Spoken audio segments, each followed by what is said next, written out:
1 பேதுரு 4:10-11 அவனவன் பெற்ற வரத்தின்படியே நீங்கள் தேவனுடைய பற்பல கிருபையுள்ள ஈவுகளை பகிர்ந்து கொடுக்கும் நல்ல உக்கிரானக்காரர் போல ஒருவருக்கொருவர் உதவி செய்யுங்கள்.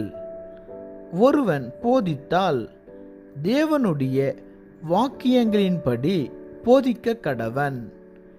ஒருவன் உதவி செய்தால் தேவன் தந்தருளும் பலத்தின்படி செய்ய கடவன்.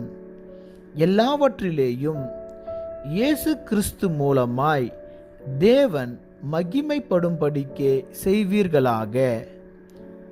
அவருக்கே மகிமையும் வல்லமையும் சதா காலங்களிலும் உண்டாயிருப்பதாக.